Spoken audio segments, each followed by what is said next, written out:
How modern science resonates with Buddhist teachings.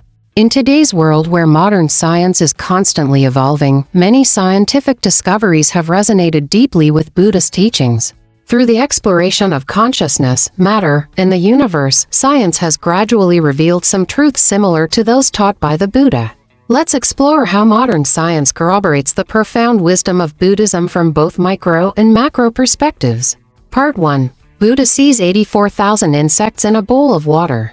The phrase Buddha sees 84,000 insects in a bowl of water originates from Buddhist scriptures, revealing the endless and subtle nature of life, and showcasing Buddha's insight into all things.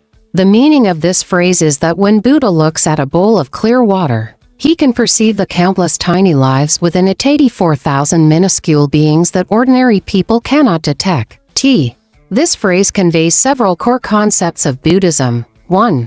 Dependent origination and endless life. Buddhism emphasizes dependent origination and emptiness, meaning that all things arise in a web of causes and conditions, and everything is interdependent, filled with complex causal relationships. Even a bowl of clear water carries countless lives. Buddha's ability to perceive these tiny beings reflects his deep understanding of the universe, where all things arise from conditions and influence each other, constituting the myriad worlds.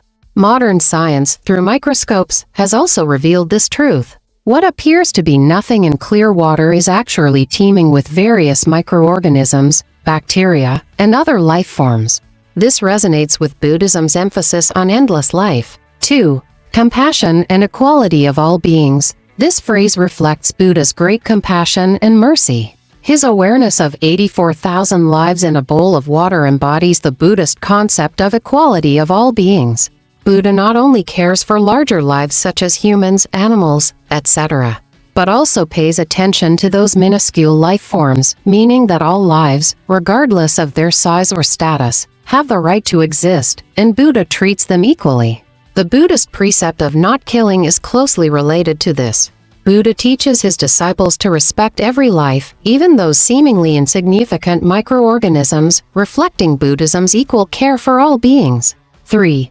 Cause and effect and reincarnation. The number 84,000 is not just a quantitative description. In Buddhism, it symbolizes infinite afflictions, calamities, and cycles of rebirth. The countless insects in the water symbolize sentient beings continuously being born, dying, and experiencing karmic retribution in samsara, with diverse and complex forms of life. Sentient beings, driven by ignorance and desire, cycle through the 6 realms, suffering hardships.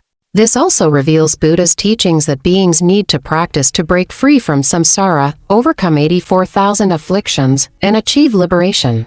4. Microcosm and Buddha's wisdom. Buddha sees 84,000 insects in a bowl of water can also be understood as the vastness of Buddha's wisdom.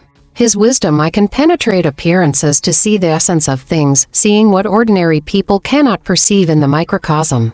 What Buddha sees is not the clear water of ordinary people's eyes but a world filled with life. This insight transcends ordinary visual and cognitive abilities, demonstrating the height of Buddhist practice and the depth of enlightenment.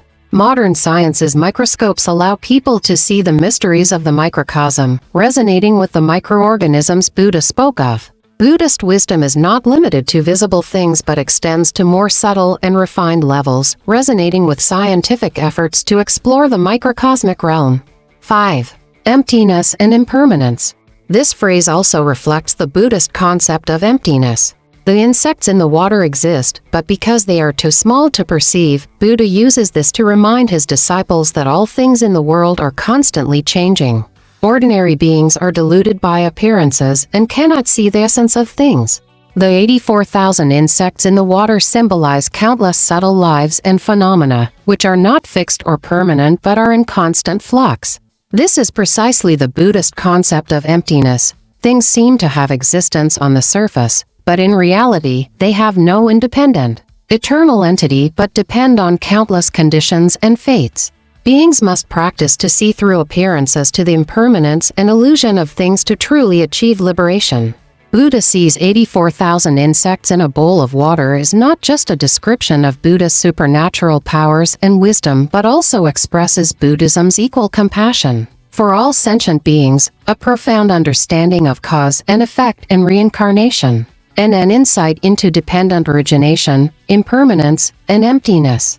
This phrase not only reflects Buddhism's respect and reverence for life but also demonstrates the resonance between Buddhist philosophy and modern science in exploring the mysteries of the microcosm. Part 2. The 6 Realms of Reincarnation and Past Life Regression. Buddhism's doctrine of the 6 realms of reincarnation tells of life cycling through different forms of birth and death. Many people who have undergone hypnosis claim to remember their past lives, echoing the Buddhist concept of reincarnation. These experiments seem to open a door to the exploration of consciousness and time, showing the collision between Buddhist teachings and modern science. Here are several well-known cases of past life regression through hypnosis, characterized by verifying some historical or detailed information through the past life memories of the hypnotized individual. Involving many characters, rich details, and high credibility. 1. The Alastair Hinckley case. Jenny Cockell's past life memory as an Irish mother. Jenny Cockell, a British girl, has dreamt since childhood that she was an Irish mother named Mary, who had several children and died young, leaving her children alone and helpless. As an adult, Jenny described in detail her life as Mary during a past life regression under hypnosis. She also remembered the names of Mary's children and other important information, and later, through a series of investigations, Jenny indeed found these children, who confirmed that their mother's death matched Jenny's dreams closely. Through hypnosis and in-depth investigation, she found the village where she lived in her previous life and successfully contacted Mary's children. These children recalled their mother's death and confirmed many details that Jenny described, especially her character and lifestyle, which were strikingly consistent with Jenny's account. This case not only involves multiple characters, but the details Jenny provided can be verified through historical investigations, enhancing its credibility. 2. James Leininger's World War II fighter pilot past life memory. James Leininger is a very famous case of a child's past life memory. James began having nightmares about plane crashes at the age of 2, and he clearly described himself as a pilot flying an aircraft during World War II, participating in the Pacific War, and ultimately sacrificing in a battle. He even remembered his aircraft model F4U Corsair, ship number, and the name James III. James's parents were initially skeptical, but later, through his father's investigation, they found that all the details James described almost completely matched historical facts. The aircraft he described was indeed deployed to the Pacific Theater and was shot down in battle, and the pilot was indeed the one James remembered. This case has sparked much discussion about past life memories and hypnosis regression because the details James remembered were rich, accurate, and he had never been exposed to this historical information. 3. Cathy Byrd's son Christopher's past life as a baseball player. Cathy Byrd's son, Christopher, has shown a strong interest in baseball since he was 2 years old. At the age of 2, he claimed to have been a professional baseball player named Lou Gehrig and recalled many details of his previous career. Although Christopher had never been exposed to this historical information, his descriptions were highly consistent with the details of Lou Gehrig's life. Cathy was surprised by her son's statements and decided to explore further through hypnosis regression. The hypnosis regression showed that Christopher had a very clear memory of his past life as a professional baseball player. Many details Christopher described, including Lou Gehrig's private life and career, were considered credible, especially those historical facts he could not have learned from modern sources. 4. Barbro Karlen's past life memory as Anne Frank. Swedish author Barbro Karlen has claimed since childhood that she is the reincarnation of Jewish girl Anne Frank. She could describe in detail Anne Frank's life, including family details, hiding from the Nazis, and Anne's emotional world. At the age of 9, Karlen visited Anne Frank's former home in Amsterdam and could find the hidden room without any guidance. Many of the details Karlen recounted about Anne Frank could be verified by historical facts, especially her descriptions of life beyond Anne's diary. Karlen's memories were recognized by many people, including staff at Anne Frank's former home. 5. Professor Stevenson's research. Professor Ian Stevenson studied many cases of past life memories. One classic case involving 2 completely unrelated women who remembered being sisters in a past life, during different hypnosis therapies.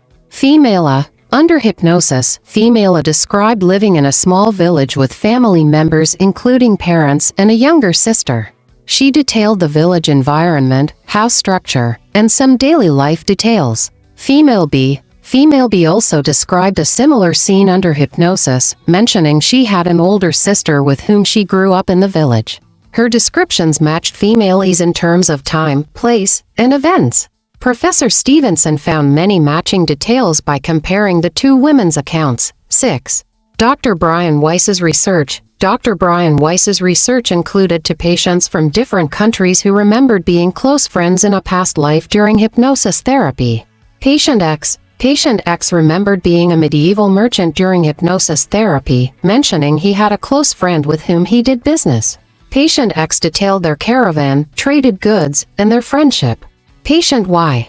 Patient Y, undergoing hypnosis therapy in another country, also remembered living in medieval times and having a friend with whom she did business. Her descriptions matched Patient X's in many details, including the caravan's itinerary, trade details, and their friendship, further supporting the possibility of past life memories.